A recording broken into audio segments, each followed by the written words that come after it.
Paz do Senhor, meus irmãos. Lá em Pernambuco, quando eu chego em uma igreja e os irmãos passam já a oportunidade para mim falar, eu digo assim: irmão, deixa esfriar o radiador. Mas aqui o pastor Gabi não deixou esfriar o radiador.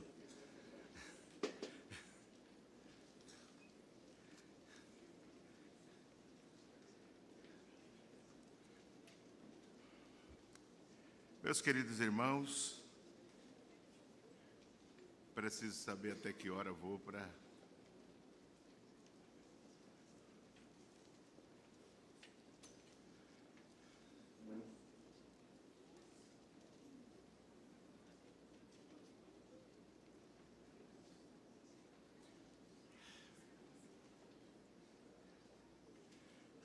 Meus irmãos, pastor Gabi, como eu disse ontem, eu falei talvez... Quantos irmãos estavam ontem à tarde aqui, por favor? Muito bem.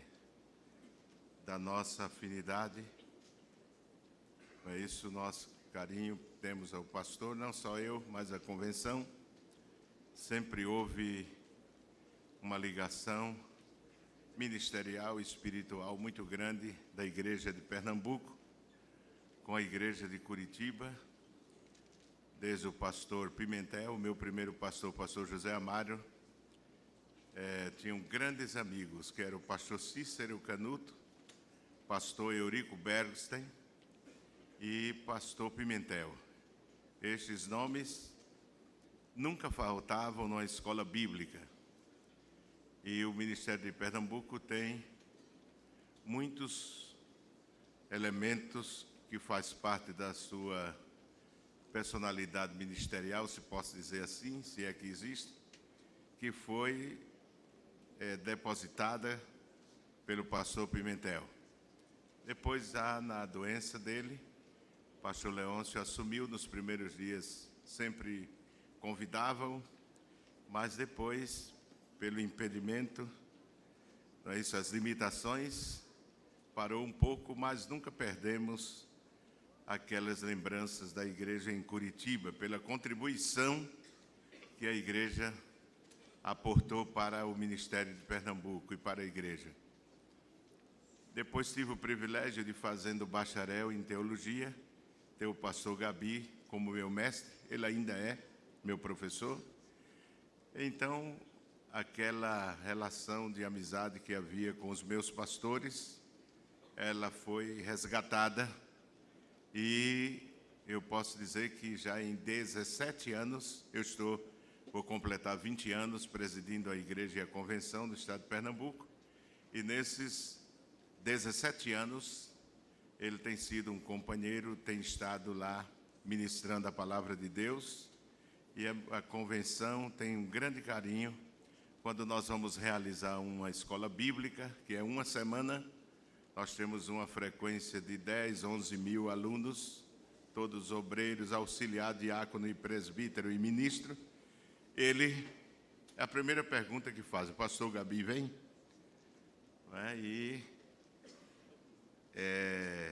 Eu tenho uma grande dívida, mas parece que essa dívida tem sido muito cara, né? Meus amados, acostumo iniciar minha preleção sempre com um texto das Escrituras, e eu quero ler com os amados, convidá-los a abrir as Bíblias em Romanos capítulo 13.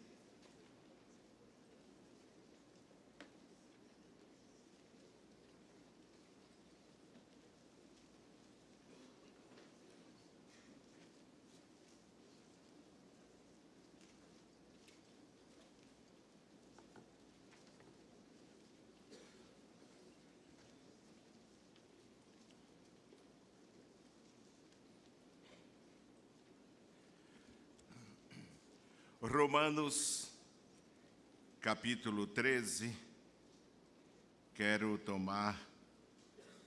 ler com a igreja neste momento apenas o versículo 7, que não preciso ler os textos que li ontem, 13 e 7, que diz, portanto, é possível os irmãos repetirem comigo, por gentileza?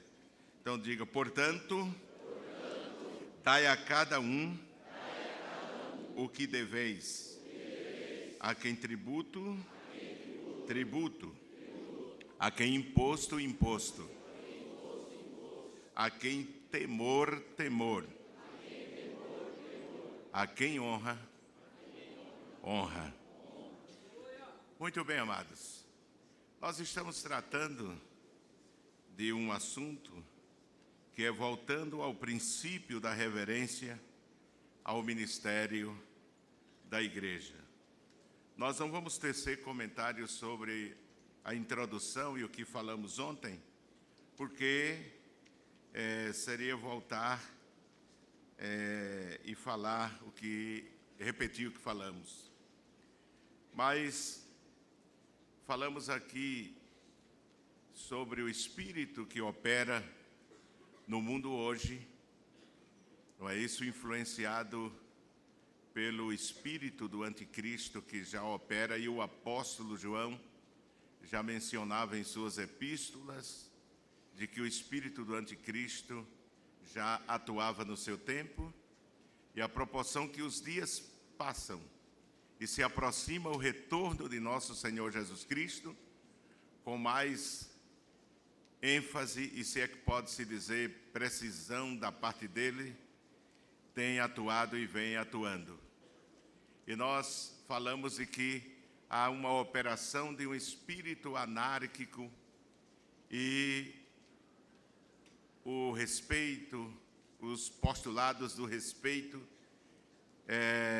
da reverência àqueles que Deus estabeleceu em um lugar de liderança, de autoridade delegada, tende a ser atingido mortalmente, de forma que traz certos prejuízos, porque a igreja ela está no mundo, e é possível que ela seja frontalmente atacada por essas influências.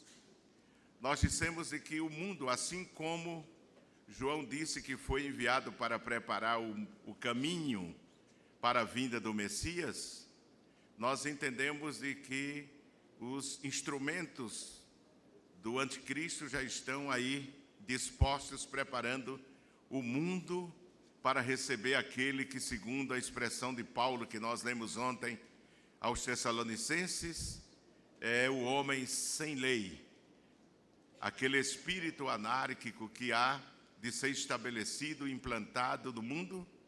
Não é isso? Ele já começa a influenciar a sociedade, de tal forma que não faz muito, acredito, os irmãos são bem informados, nós tivemos aquelas greves lá em um estado do sudeste do Brasil, e eu fiquei perplexo quando um adolescente de apenas 16 anos, entrevistado por uma das mídias do Brasil, ela disse que não era mais tempo daquele estilo de professor que fica numa plataforma e os alunos embaixo, e de que ele é quem dita as normas e os critérios da escola e eles embaixo. Eu fiquei assim pensando, então o professor vai para a banca do aluno e o aluno assume o lugar do professor, como é que vai ser isso?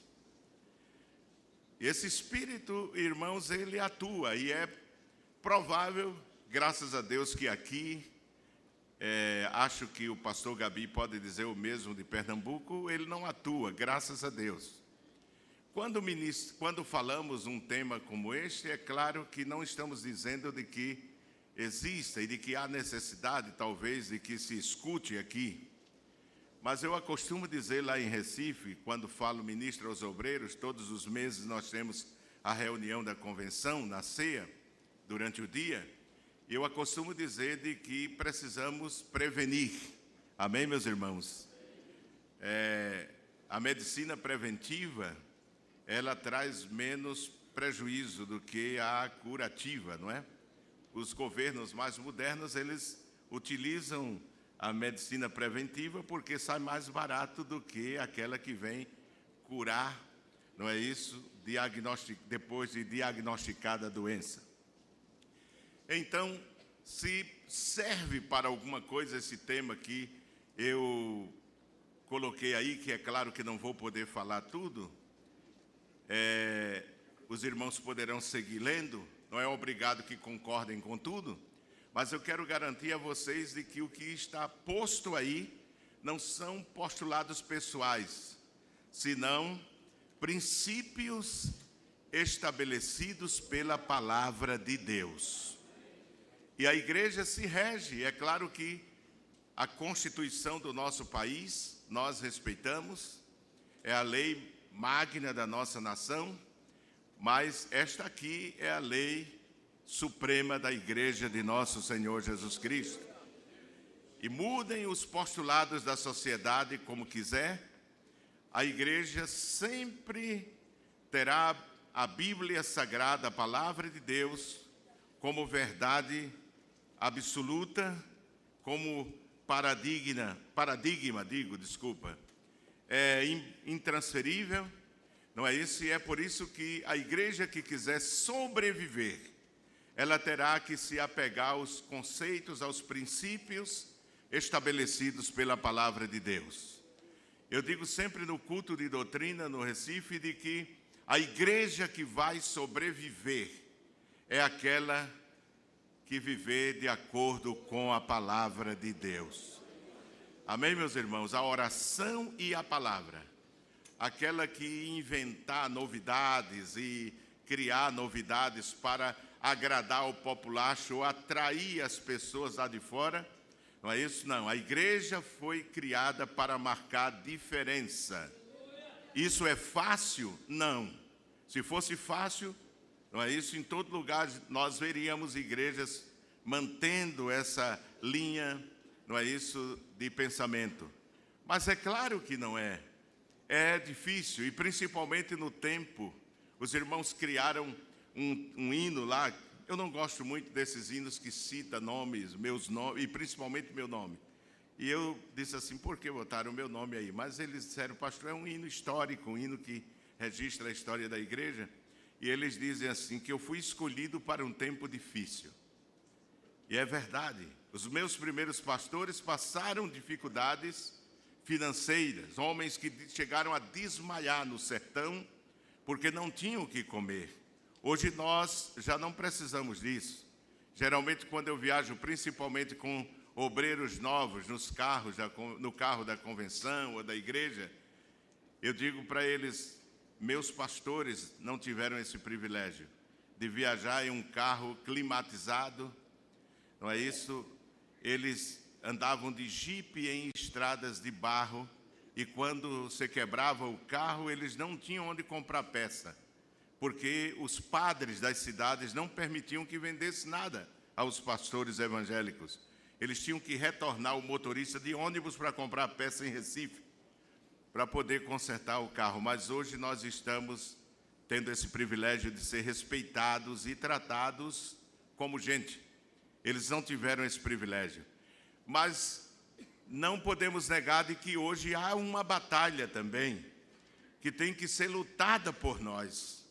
E é a batalha, o campo de guerra hoje é na área das ideias, não é? E hoje nós temos que lutar contra todos esses conceitos que tentam minar a igreja de nosso Senhor Jesus Cristo. E como pastores que somos, líderes que somos da igreja, temos a responsabilidade de preservar, de manter esses princípios, porque Deus vai requerer de nós. O nosso juízo será um juízo mais austero do que o juízo de um membro da igreja. Os mestres serão julgados de forma totalmente diferente dos membros. Por isso Paulo dizia, tem cuidado de ti mesmo e da doutrina, ou seja, do que tu ensinas, não é? De forma que procuro tratar isso aqui por reverência Eu digo voltando ao princípio da reverência ao ministério da igreja, é porque tem que voltar mesmo. Em alguns lugares já inexiste esse conceito de reverência, de respeito, que, como eu disse ontem, obrigado aos irmãos, que não é chaleirismo, senão bajulação, não é? Não é isso? Vamos trocar a cultura. Vocês aprendem o idioma do Nordeste e eu aprendo o de vocês, amém? Bajulação, não. A gente percebe, o líder percebe quando se trata de bajulação, não é? Aquele que abajula, ou bajula, né? É aquele que mesmo que o pastor vá enveredar por um caminho que traz prejuízo para ele ou a igreja, ele diz, meu pastor pode fazer. Mas o amigo sincero é aquele que diz, meu pastor, não é bom o senhor fazer isso, porque vai lhe prejudicar. Então há uma diferença entre aquele que tem respeito, que reverencia o pastor, e aquele que é bajulador. Então, voltando a esses conceitos, eu disse que no grego o termo é intrepo, que significa respeitar. Citei Mateus 21:37 e Hebreus 12:9, onde diz que mesmo os nossos pais nos castigando, nos disciplinando, nós nunca deixamos de reverenciá-los. E esse tratamento deve ser dado aos líderes da igreja, ainda que eles tenham a responsabilidade de, às vezes, ajustar as coisas. Porque, às vezes, há pessoas na igreja, irmãos, você vai encontrar, que enquanto não precisa ajustar, ele é meu pai, meu pai, meu pai. Quando você ajusta, já não é meu pai. Às vezes, no Nordeste, tratam muito assim. E há muitos irmãos, aqui está o nosso pai, o pastor. Eu digo, eu quero ver na hora que precisa colocar a francesa, não é? Eu falei ontem da francesa e ajustar, para ver se você continua chamando de pai. Mas o pastor não pode viver sem esse ajuste, amém, irmãos? Amém? Pastor tem que ter a francesa, irmãos, porque é para isso que existe pastor. Se não fosse assim, podia deixar o povo andar do jeito que quisesse. Mas o pastor foi constituído para trazer o equilíbrio, a orientação, o ensino, não é isso, para a igreja do Senhor. Então, o intrepo, que usado na voz passiva, denota sentir respeito por, ter respeito, mostrar deferência por, respeitar, reverenciar.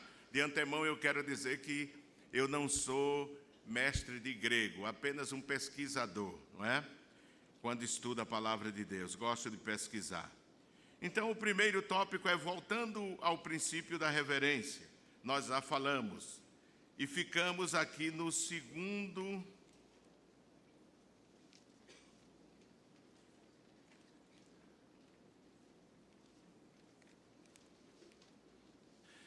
É o item aqui, o ponto 1.2, 1.2 do primeiro tópico, que é voltando ao princípio da reverência. 1.2. Se os irmãos puderem, os que têm o roteiro, puderem ler comigo, eu agradeço. 1.2, o que é que diz? No Novo Testamento, a igreja tinha uma relação de amor e respeito pelo ministério. Amém? Reverenciar o pastor, reverenciar a igreja. E eu já vou falar até que ponto essa reverência deve chegar. Porque pode ser que alguém em algum lugar tenha dito, eu reverencio a Deus. Mas a Bíblia trata da reverência ao pastor e da reverência a Deus. Não é uma ideia criada no conceito da mente de um pastor, senão que é um conceito fundamentado, não é isso? Um princípio fundamentado em um postulado bíblico. Desde o Novo Testamento, quando a igreja ela trata os seus líderes, os seus pastores com honra, com reverência. Havia aí no 1.2, se vocês puderem ler, eu gosto de ler com os irmãos, porque se ficarem muito quietos, aí eu entendo de que daqui a pouco vão relaxar e alguém pode cair da janela, não é, irmãos? E para mim, colocar um para cair da janela é muito rápido. Paulo ainda demorou até meia-noite, eu com meia hora já caio. 1.2 diz, no Novo Testamento a igreja tinha uma relação de amor e respeito pelo ministério. Aí digo, havia um maravilhoso relacionamento de mútuo respeito e reverência entre a igreja e a sua liderança, o ministério, de tal maneira que tanto o ministério se sacrificava pela igreja, como a igreja fazia o mesmo pelo ministério. Havia, não é isso, uma reciprocidade de respeito, de amor, de reverência, não é? Nós vemos os ministros tratando a igreja com respeito, não é isso? E vemos a igreja tratando os seus líderes com carinho, com amor, com dedicação, com respeito. Amém, meus irmãos? O apóstolo demonstra disposição de se sacrificar pela igreja. Todo verdadeiro obreiro, ele deve ter essa disposição de dar a sua vida pela igreja. Jesus disse que o pastor mercenário é aquele que vê vir o lobo e o que é que ele faz, irmãos? Ele foge, não é? Até porque o mercenário, ele não foi chamado, que não é o caso aqui, que eu sei que os irmãos são servos de Deus, com respeito estou tratando-os, não é? Mas no caso, Jesus disse lá em João que o mercenário vê vir o lobo e foge, mas o verdadeiro pastor não. Ele protege a igreja, ele faz como Jesus disse, como me permita, a galinha, não é? Que coloca a sua plumagem sobre os pintinhos, não é? E não deixa o dano alcançar a igreja. Todo verdadeiro pastor, ele pode ficar arranhado, ele pode ser ferido, mas ele tem a missão de defender a igreja. Para isso, nós fomos constituídos. Amém, irmãos? Poderia citar Atos 20, por gentileza. Abra a Bíblia para nós lermos, irmãos. É uma expressão que os irmãos dizem lá, que eu digo muito. Abra a Bíblia, não é? Porque nós estamos ensinando a Bíblia. Eu quero dizer aos irmãos que eu não sei falar em outra coisa, não sei a Bíblia, porque sou meio curto. 20 e 28 de Atos diz assim: olhai, pois, por vós e por todo o rebanho, tenhas cuidado com todo o rebanho, sobre que o Espírito Santo vos constituiu, o que, irmãos? Bispos, para apacentardes a igreja de Deus, que ele resgatou com seu próprio sangue. Porque eu sei isto, que depois da minha partida entrarão no meio de vós lobos cruéis, que não perdoarão o rebanho. Não só os que entrarão, mas Paulo diz aos presbíteros de Éfeso aqui que surgirão na própria igreja. Porque ele diz assim, e que dentre vós, o versículo 30, e que dentre vós mesmos se levantarão o quê? Homens que falarão o quê, irmãos? Coisas perversas, para atraírem os discípulos após si.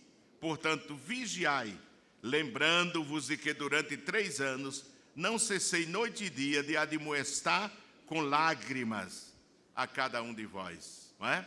O pastor, ele está na porteira sempre, como diz o curral lá no Nordeste. Ele tem que estar. A igreja tem redil. E se tem redil, tem cerca. tem portão e tem vigia. Amém, meus irmãos? E o vigia é o pastor. Amém? Esse lugarzinho aqui, o pastor precisa ter muito cuidado com quem sobe, porque ele tem a responsabilidade. Eu não estou instruindo o pastor da igreja, ele é quem é meu professor, mas ele tem a responsabilidade de primar pela ortodoxia deste lugar. Quem diz amém, irmãos? Amém. Porque a igreja é como diz, há uma figura da igreja como pomba. E um dos profetas menores diz assim: a pomba é facilmente enganada. O pastor, nós temos um pastor lá em Recife, que é um auxiliar nosso, mais jovem do que eu, mas eu acho muito interessante que ele diz que o pastor é o tronco, as ovelhas são os gravetos.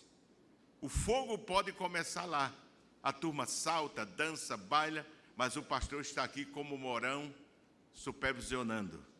Quando o fogo vem pegar nele, já queimou os gravetos. Ele tem que ter idoneidade, sabedoria, para entender de que ele é o defensor, não é isso? E é por isso que lá no livro de Apocalipse ele é chamado de quê, irmãos? Anjo. Amém?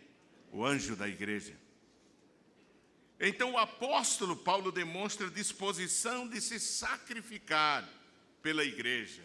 Leamos, queridos irmãos, Filipenses capítulo 2 e o versículo 17. Amém? 2 e 17.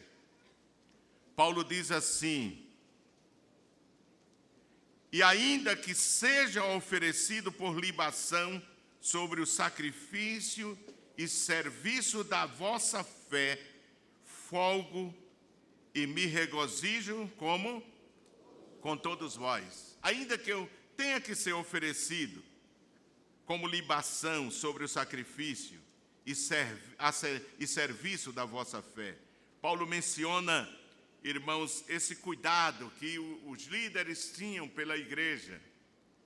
Não é isso de sacrificar-se, dar a sua própria vida em defesa da igreja. Não é isso? E feliz o ministro que entende que o ministério é isto, irmãos. O ministério não é um pedestal onde a pessoa, não é isso, chega e cheio de empáfia, de orgulho, de soberba. Mas nós ministros precisamos entender que somos os defensores da igreja. Somos os servos da igreja. Nada mais do que isso. Somos os uperetes de Deus. Amém? Remadores. Os últimos remadores. O terceiro degrau de remadores, os uperetes. 1 Coríntios 4 e 1. Que os homens os considerem como ministros de Cristo. E ministro aí é uperetes no grego. A última escala de remadores. Os que estavam lá embaixo, se sacrificando. Ninguém os via, mas eles estavam ali suando para que a nau andasse com segurança. É isso que é o ministro. É aquele que se oferece.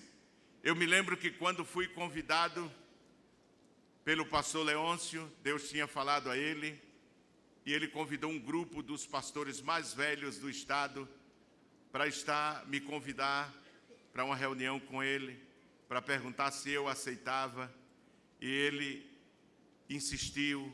Eu cheguei a citar o nome do pastor Dário. Eu digo, por que não o pastor Dário? O pastor Dário disse, não, pastor, nós sabemos que é o senhor.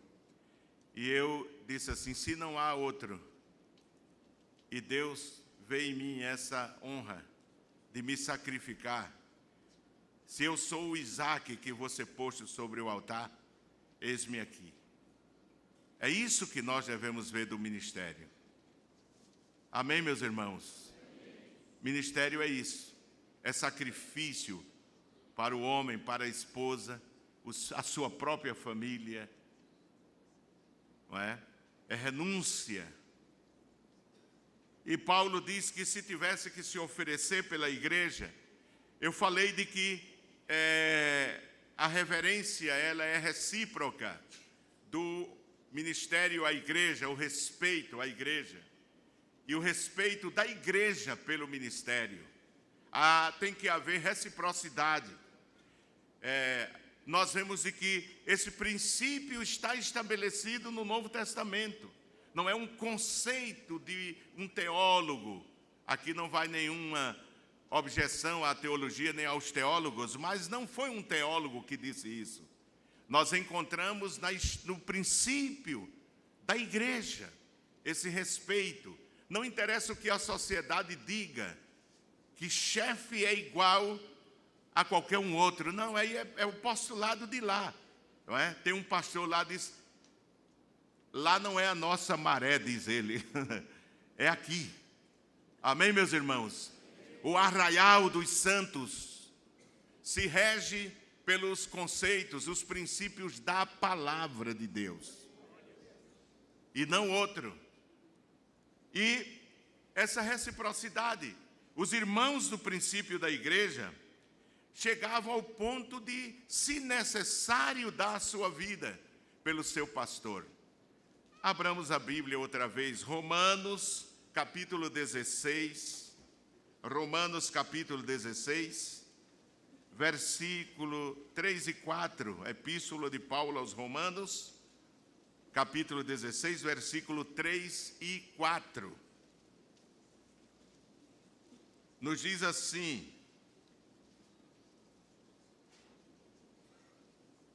três e 4, não é? Saudai a quem, irmãos?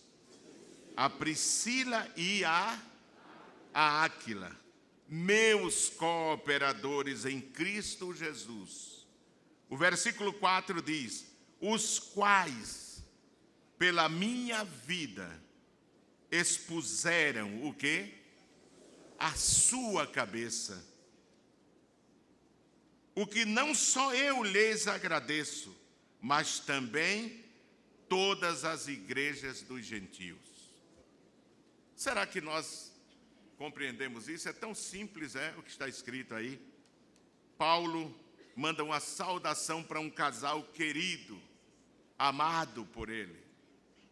E ele diz assim: saudai a Priscila e a Áquila, meus cooperadores em Cristo Jesus, os quais pela minha vida expuseram a sua cabeça, o que não só eu lhes agradeço. Observe, irmãos, de que havia contentamento da parte do apóstolo, como havia também contentamento da parte da igreja. A igreja se alegrava pelo cuidado que aquele casal havia tido pelo seu pastor. E ele diz: os quais pela minha vida expuseram a sua cabeça, o que não só eu lhes agradeço, mas também todas as igrejas dos gentios. A igreja dos gentios tem contentamento em saber que a Priscila e Áquila se expõem por mim. São capazes de colocar a cabeça, amém, irmãos? Por mim. Eles se expõem por mim. Será que isso não é interessante, irmão? Importante? Eu conheci um homem que em uma convenção, eu era segundo secretário da convenção, e um dia ele fez defesa de um conceito lá, e por causa disso, irmãos, ele levou uma pisa da convenção que quase perde o rumo, que levantava uns, batia forte, né? E principalmente os mais idosos. E quando eu saí, subi a escada, o pastor conhece os que foram ao templo central, aquela escada, e cheguei no estacionamento, ele estava parado assim na porta, respirando.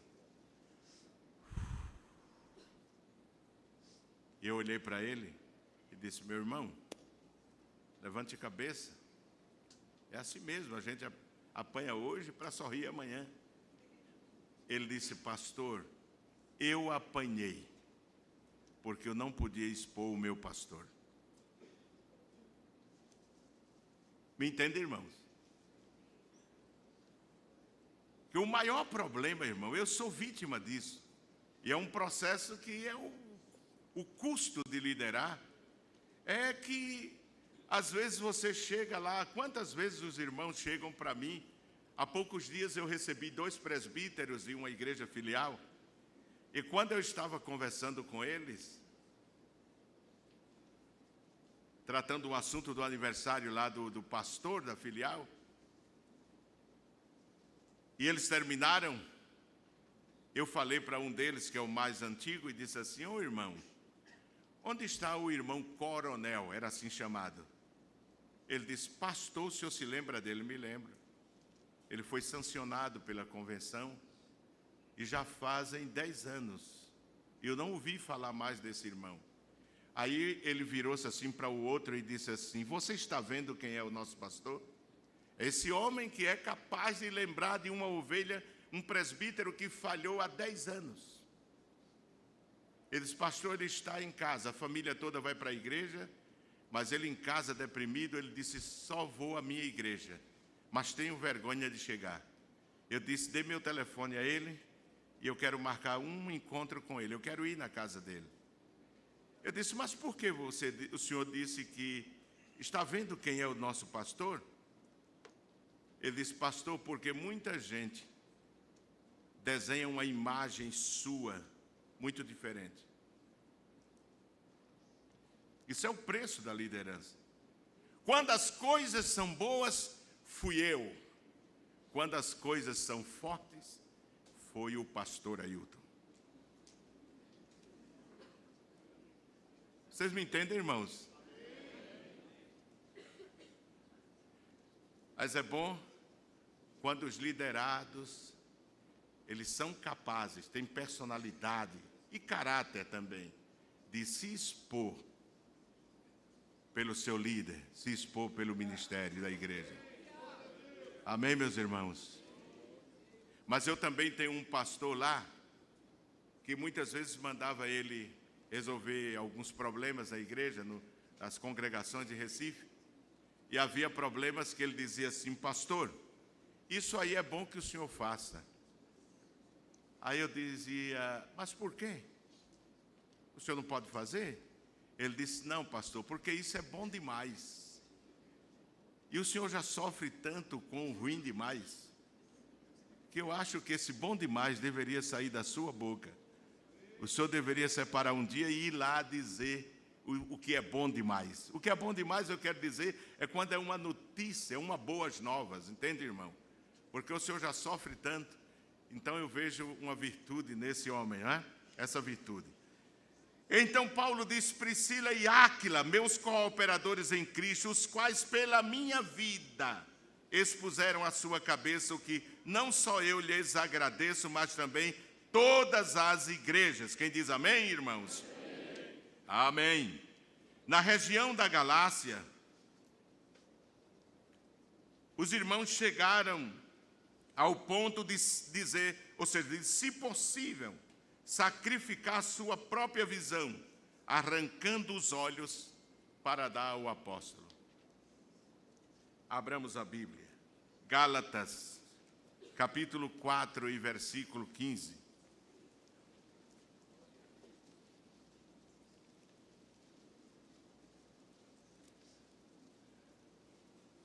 Gálatas 4 e 15, amados. Já está aí na tela, para os que não trouxeram a Bíblia. 4 e 15. Nos diz assim a palavra de Deus: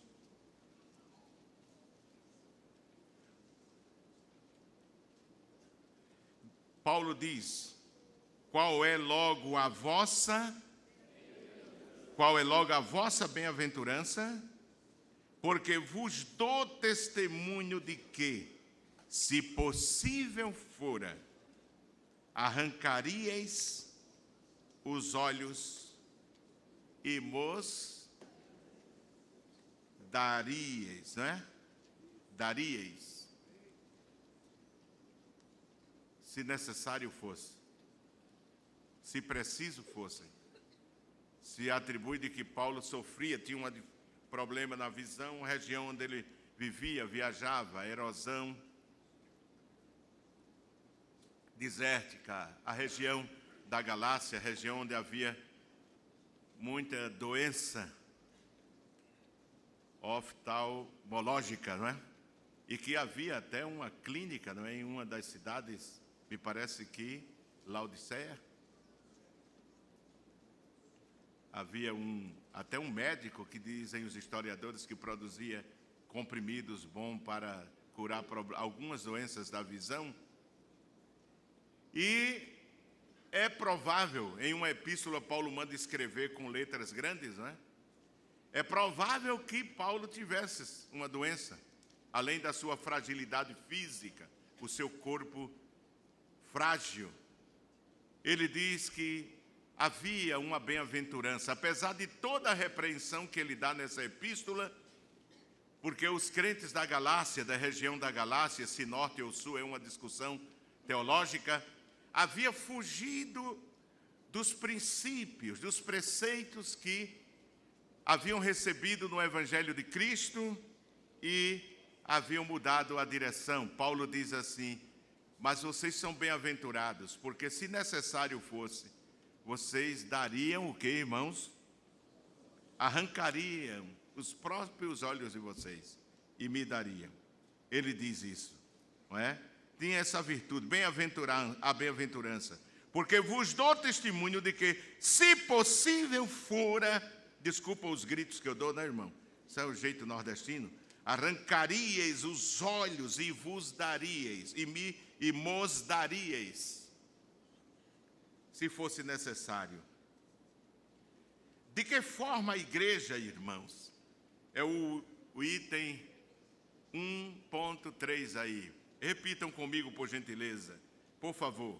De que forma a igreja tratava e reverenciava o ministério no Novo Testamento?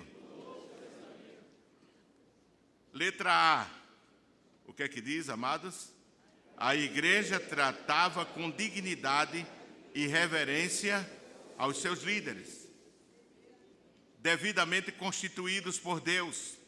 Ficavam atentos à pregação deles, ao ponto de passar da meia-noite ouvindo o seu sermão. Atos 20. Os novos conversos tratavam com hospitalidade, logo depois da conversão, os hospedava, como o carcereiro de Filipos fez a Paulo e a Silas, não é? Os hospedava, os respeitava, os tratava com carinho.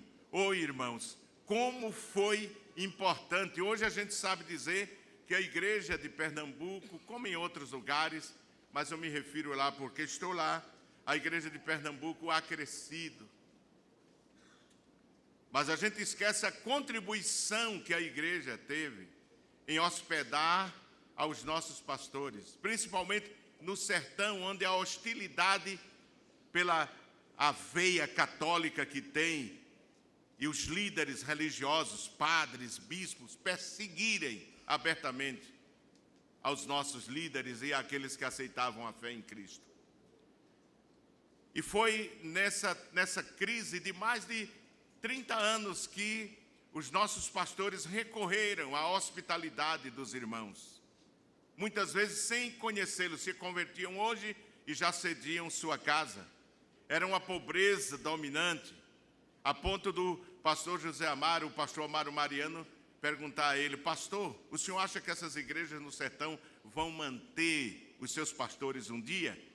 E o pastor José Amaro parou assim, apesar de ser um homem visionário, ele parou e disse: talvez Petrolina, Araripina,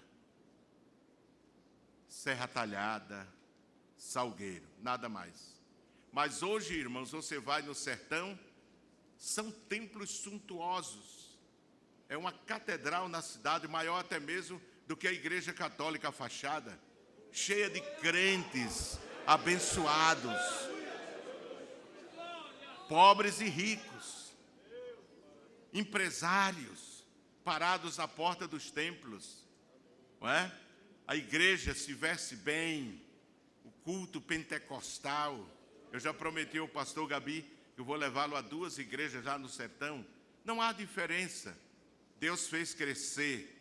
Mas no início não foi assim. E estes irmãos, eles hospedavam os nossos pastores. Eles cuidavam, protegiam. Às vezes até eles saíam da cidade em vias perigosas e eles acompanhavam até que o pastor saísse a estrada asfaltada. Eles acompanhavam, protegiam. Quando sabiam que o pastor vinha, eles vinham de jumento até o local onde o pastor chegava para levá-los protegidos. Não é? E essa forma digna, essa reverência que a igreja teve, não é isso?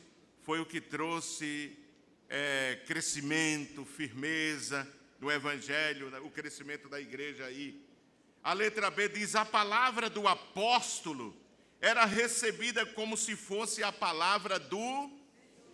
Repita, queridos irmãos, os que desejarem comigo. A palavra do apóstolo era recebida como se fosse a palavra do Senhor.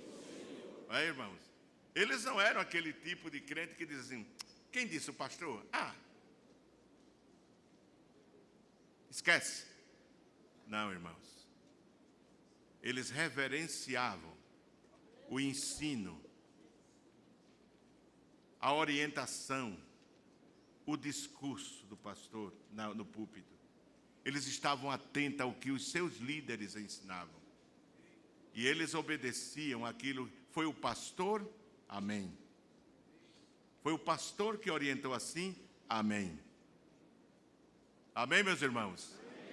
Amém.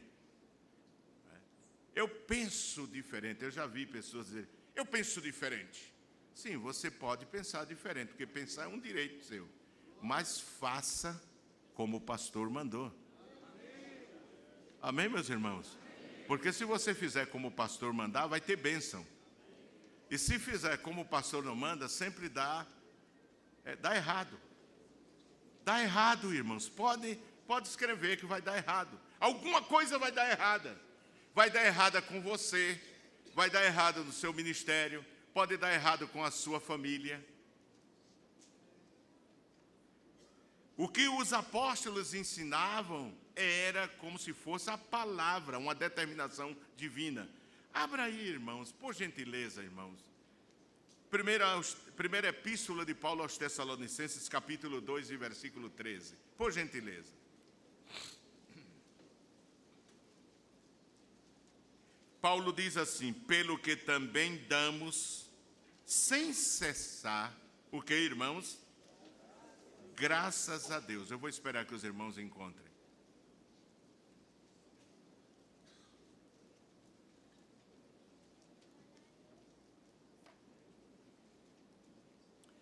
Vamos ler juntos? Pelo que também damos sem cessar graças a Deus, pois havendo recebido de nós a palavra da pregação de Deus, a recebestes não como palavra de homens, mas como palavra de Deus, a qual também opera em vós os que cresces. Amém? A palavra do pastor era recebida como palavra do Senhor. Irmãos, eu quero dizer uma coisa da minha experiência como ovelha. E tem pessoas aqui que conheceram o pastor José Amaro. É claro que ele era muito austero doutrinariamente. Era muito austero ministerialmente, e por isso nós colhemos os frutos hoje. Colhemos os frutos hoje. No seu tempo, ele foi visto por alguns como ditador. Diziam: isso é um ditador. mas hoje a igreja dá graças a Deus por ter tido na sua história o pastor José Amaro. O pastor José Amaro. Um apóstolo. Ele nunca disse que era, como esses que se intitulam apóstolo aí para querer tirar proveito. Mas nós consideramos um apóstolo, o apóstolo do sertão, porque ele muitas vezes foi criticado porque não mandava missionário, mas ele disse: eu tenho que cuidar primeiro de Jerusalém. E ele houveram cidades que ele chegou com a comitiva e não tinha um crente, mas ele estava de passagem, e ele chegava na praça, levantava os braços e dizia: Senhor, eu declaro aberta a porta do Evangelho nesta cidade. E hoje temos grandes igrejas nessas cidades, não é? Mas este homem muitas vezes, ele deu orientações, sugestões e ordem também. E eu observava como menino na igreja, eu sempre era observador e aprendia muito. Quando eu sabia onde ele estava dando doutrina, eu ia a pé. Como eu disse ontem aos irmãos, não tinha dinheiro para ir e nem muita roupa, lavava de noite para usar de dia. Mas eu pegava minha Bíblia, meu caderninho, andava 1 hora para o culto de doutrina onde ele estava. Chegava cedo, orava e ficava ali esperando que o pastor José Amaro chegasse. E eu anotava tudo. Eu fui para o campo missionário em 1981. Passei 8 anos com a minha família em Mar del Plata. Hoje temos uma grande igreja ali. O pastor Joá Caetano me visitou assim que eu cheguei. Ele esteve lá pregando na Argentina a convite de várias igrejas e esteve conosco, almoçou, me parece, lá em casa, na humilde casa, e vivíamos. E sabe, irmãos, eu quero dizer a vocês que muitas vezes ele ensinou, ele orientou, ele determinou, e eu quero dizer a vocês, eu não vi que contrariou as orientações dele ter sucesso. Todos deram errado. Todos deram errado. Tinham tudo para dar certo. Ninguém pode ser o que Deus quer se não se submete. Eu tenho promessa de Deus, mas obedece? Se sujeita? Trata o que o pastor, seu pastor, que Deus constituiu, o que ele diz como palavra de Deus para a sua vida?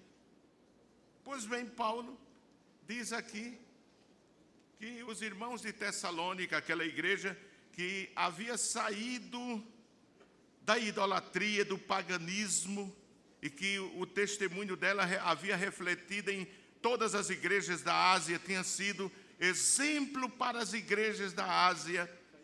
Paulo diz que eles tiveram cuidado de receber a palavra, os postulados apresentados pelos seus pastores, como se fossem vindos de Deus, oriundos da parte de Deus. 2:13. Pelo que também damos sempre cessar graças a Deus, pois havendo recebido de nós a palavra da pregação de Deus, a recebestes não como palavra de quê? De homens, mas segundo na verdade, como palavra de quem? De Deus, a qual também opera em vós os que cresces. Amém, meus irmãos? Aqueles que reverenciam devem entender, já estou terminando daqui a pouco, de que o que um ministro constituído por Deus, colocado à frente do rebanho, as orientações que emanam dele, devem ser consideradas como a orientação divina. Quem diz amém, irmãos? Amém. Orientação divina. Eu tenho tido a felicidade de ouvir muitos pastores em Pernambuco dizer: eu não tenho visão para aquela ou aquela outra cidade, mas Deus tem confirmado, me revelando sempre quando o pastor nos indica para uma cidade. Porque uma vez eu mudei uma pessoa que estava com muita dificuldade no ministério, e quando fui empossá-lo naquela igreja, ele levantou-se para dar a saudação à igreja e disse: irmãos, eu nunca senti de vir a esta igreja. Deus nunca me falou dessa igreja, porque ele tinha me pedido uma outra que rende muito. Mas eu vi que ele não era de confiança para ir para essa que rende muito. Eu disse: o senhor vai para essa pequena, e depois, se Deus quiser, vai para a grande. E quem fala o que não deve, escuta o que não quer. Ninguém deve magoar ninguém, mas se fala, e mais perante a igreja, danificando a formação cristã da igreja.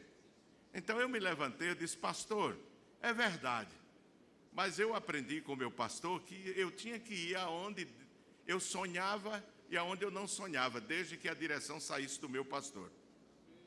Que a minha vida estava na mão dele. Porque se fosse assim, eu ia ter dificuldade de colocar pastor nas cidades menores, porque vocês só iam escolher as maiores. Jaboatão, Ribeirão, Caruaru, e aonde? Quem eu ia botar em Quixaba, em Exu?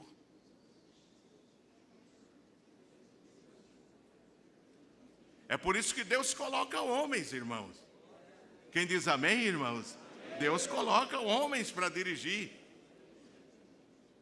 Agora, esse homem deve estar em comunhão com Deus e deve ter o cuidado de não construir, não é? Eles, mesmo que exista, porque existem pessoas que não se agradam da sua maneira. É claro, é um direito que se tem, amém, meus irmãos? É um direito que se tem, mas não constituí-los como inimigos. Não é? Mas, glória a Deus, graças a Deus que está chegando ao fim, pastor. Deus me ama de verdade. 1 Coríntios 7,6. 1 Coríntios 7,6.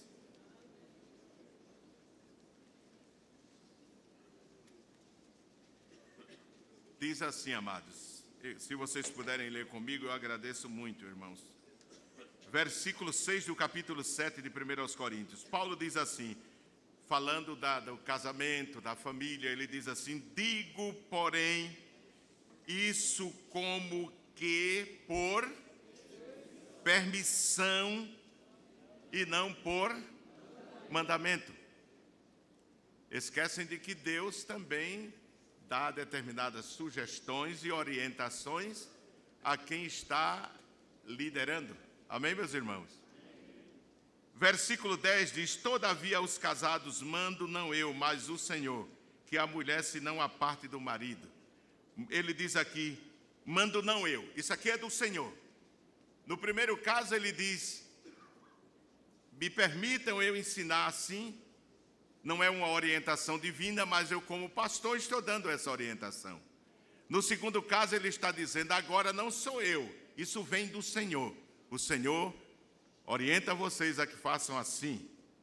Porque tem gente que diz assim, está na Bíblia, pastor. O pastor não é obrigado a falar só o que está na Bíblia. Porque os tempos mudam. Sim ou não, irmãos? Sim. Os tempos mudam, a sociedade muda. Mas Deus ha dado ao ministro que ele chama, ao pastor, a capacidade, a orientação, o discernimento de ele estabelecer os caminhos que a igreja deve caminhar. Quem crê nisso, diga amém, irmãos. Amém. Versículo 25 diz, ora, quanto às virgens, não tenho mandamento do Senhor, dou, porém, o quê?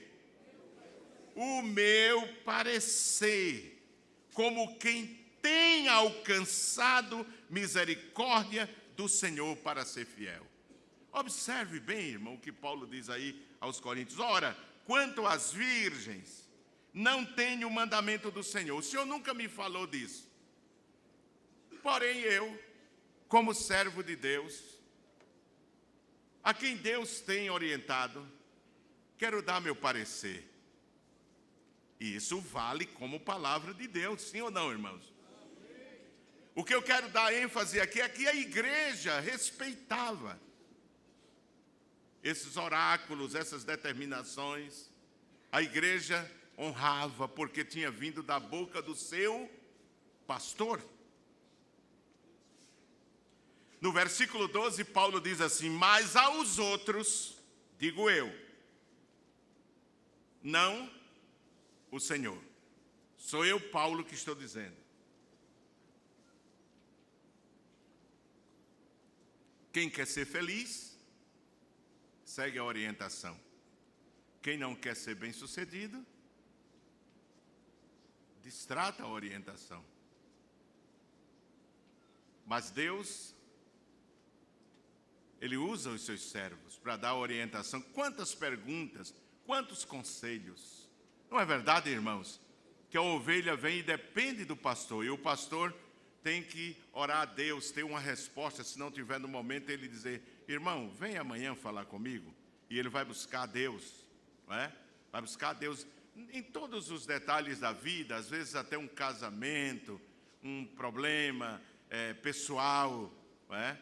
Eu tive uma experiência de um irmão que veio falar comigo quando estavam construindo ali o Porto Suape. E as empresas que já existiam, eles estavam motivando a que pedissem demissão, todos os funcionários. E este irmão residia na cidade onde eu ajudava o pastor Leôncio, trabalhava a igreja de São Lourenço, uma grande igreja. E ele disse: pastor, não sei o que é que faço, estou em dúvida. Se peço demissão ou não, a orientação é pedir demissão. E eu disse a ele: o senhor deixa eu orar? Me dê um tempinho para orar. Eu fiquei inquieto com essa situação sua. O senhor é um pai de família. Eu fui para casa, não vou dizer que Deus falou, mas eu orei: Senhor, me orienta. Para dar um conselho sábio ao irmão, para depois ele não dizer: eu fui na cabeça do pastor e quebrei a minha cabeça, né? Eu senti no meu coração de dizer a ele que não pedisse as contas. Digo: não peça as contas. Espere.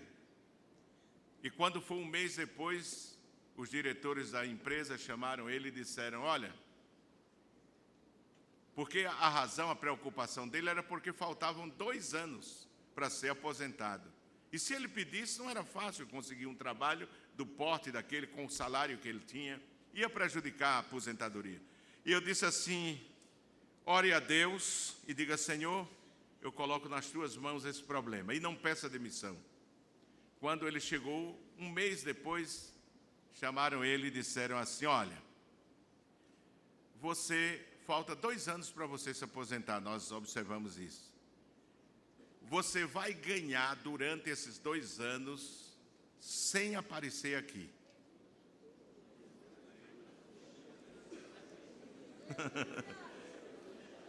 Como Deus cuida, não é, irmãos? Você vai ganhar durante esses 2 anos sem aparecer aqui. E ele disse: meu pastor, como foi bom obedecer a sua orientação. E eu me alegrei com ele, e ele passou a participar mais assiduamente do ministério, tornou-se o tesoureiro dessa igreja, e hoje é um pastor, dirige uma igreja no interior do estado, não é? Mas como é bom, saiba que quando você recebe uma orientação do seu pastor, Deus está orientando você por aquele caminho. A igreja primitiva, ela honrava isso, irmãos. A igreja honrava isso. A igreja dava crédito. A igreja, é claro que mais na frente eu vou falar daqueles que perderam esse crédito. É claro, irmãos. É claro que eu não posso culpar todas as vezes a igreja por desacreditar em alguns ministros desobedientes. Mas Deus tem orientado. Quem diz amém, irmãos? Amém. Pastor Wagner, obrigado, pastor. Graças a Deus. E se eu disse alguma coisa que o senhor não gostou, eu sou o seu aluno. Me corrija. 10 minutos, mas não é. Faltam 10 minutos. Ainda bem que ele está com um papel ali, irmão. Se eu tivesse passado, ele De lá ele... Então, meus irmãos, que Deus nos ajude, amém, irmãos? A compreender isso, a entender.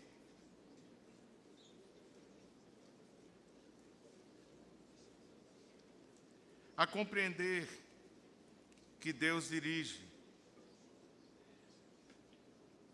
Não é? A compreender a orientação divina através daquele... A igreja, ela respeitava, ela honrava, ela reverenciava os seus pastores. Só 8, 10 minutos eu encerro, irmãos, aqui. A igreja agradecia, como eu já citei esse tópico aqui, não vou repetir. A igreja, esse ponto aqui, letra C. A igreja agradecia quando os apóstolos eram considerados e protegidos. Quando Priscila e Áquila expuseram a própria vida por Paulo, a igreja ficou agradecida pelo que eles fizeram. Mas D diz assim, havia um sentimento de filho e de servo em relação a quê, irmãos? Ao apóstolo. Por isso o serviam com tanto amor. Paulo menciona Timóteo e Epafrodito, os quais lhe serviam com quê, irmãos? Com dedicação. Abra a sua Bíblia, vamos ler, irmãos. Olha, irmãos, o que você lê na Bíblia vale mais do que tudo que eu falar durante todo esse tempo aqui. Amém, meus irmãos? O que você lê nas Escrituras vale muito mais do que o que eu estou falando todo esse tempo. A minha palavra não vale tanto quanto o que está escrito. 2:19 diz assim, e espero no Senhor, diga comigo, e espero, 2:19 de... Eu disse Filipenses, irmãos? Filipenses 2:19, diz assim, e espero no Senhor Jesus. Eu fico tão animado, irmãos, quando eu escuto os irmãos repetirem, que dá vontade de passar até 3 horas da tarde, viu? E mais eu que sou muito inibido, muito acanhado, né? E espero no Senhor Jesus, que em breve vos mandarei a quem? Timóteo, para que também eu esteja de bom ânimo, sabendo dos vossos negócios, porque a ninguém tenho de igual sentimento, que sinceramente cuide, porque todos buscam o que é seu e não o que é de Cristo Jesus. 21, né? O 22. Mas bem sabeis qual a sua experiência e que serviu comigo no Evangelho como filho a pai. Paulo confiava nele, porque ele era aquele homem que não buscava fazer discípulo para si, mas ele honrava ao seu líder como pai. Está escrito aí, como filho a pai. Como filho a pai. Diga amém. Amém. 25, versículo 25. Julguei contudo necessário mandar-vos Epafrodito, meu irmão e cooperador e companheiro nos combates, e vosso enviado para prover o que, irmãos? As minhas necessidades. Amém? As minhas necessidades. Por que isso? Veja o que Epafrodito foi capaz de fazer pelo seu pastor. Veja o versículo 30. Porque pela obra de Cristo chegou até bem próximo da morte, não fazendo caso para suprir para comigo a falta do vosso serviço. Que coisa, irmãos. Epafrodito, doente, para morrer, mas mesmo assim ele se levantou e foi servir a Paulo para suprir a necessidade daquele serviço que a igreja não podia realizar. Vocês estão entendendo, irmãos? Ele levantou-se doente, frágil. E a doença era mortal. Mas o amor dele, o respeito dele ao pastor Paulo era tão grande, que ele mesmo assim levantou-se e foi servir ao apóstolo. Oi, irmãos, quantos pastores precisam desse afago, desse carinho? Amém? Eu tenho um pastor muito jovem em Pernambuco. E algumas vezes ele foi ao meu birô. A mesa, aqui é mesa, né? Vamos trocar. A mesa do escritório, né? Desvirou também, né? E ele chegava e se sentava na frente, assim, e ficava olhando para mim. Eu dizia, o que é que você quer? É porque pastor, quando vem para o birô do presidente, ou é problema com ele, ou problema com a mulher, ou problema com a igreja, ou marcar festa, ou pedir dinheiro.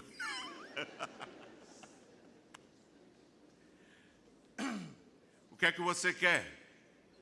Ele sentava assim, ficava olhando para mim, dizia, nada, pastor.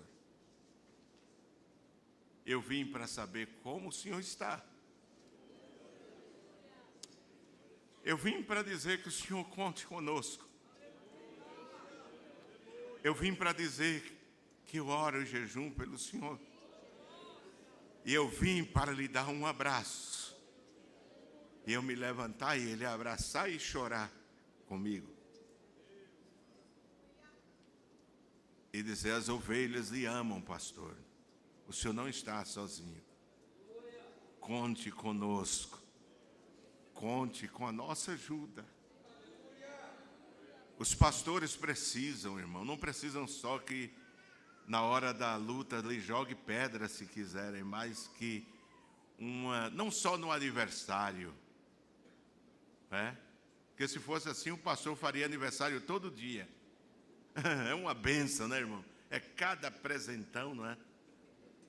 Mas o pastor precisa que o aniversário seja todo dia. Todo dia. Às vezes ele é culpado do que não tem culpa. Diz que ele disse o que ele não disse. Ele fez o que ele não fez. É assim. Ministério é assim. E é bom quando a igreja reverencia seu pastor e é capaz de chegar perto e dar um abraço.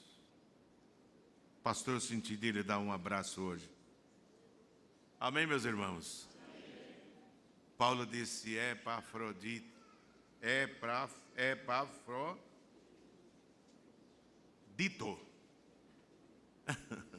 estava quase morrendo, mas mesmo assim ele se levantou e veio me servir, porque eu sentia falta do afago, do serviço, do amor, do apoio, não é?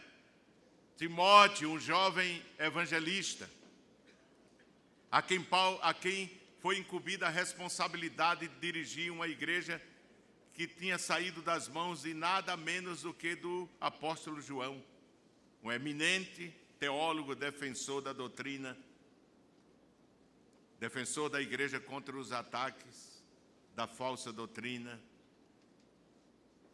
Mas ele carregava os livros de Paulo, irmãos. Era assim ou não era, irmãos? 2 Timóteo 4:13, segunda carta de Paulo a Timóteo, e encerro com este texto, minha participação. Segunda carta de Paulo a Timóteo 4:13. Ele diz assim: quando vieres, traze a capa que deixei em Troade, em casa de Carpo e os livros, principalmente os pergaminhos, né? Ele servia. Traz a capa. Deus ajude. Quando Deus lhe der a oportunidade de trazer a capa do seu líder, do seu pastor.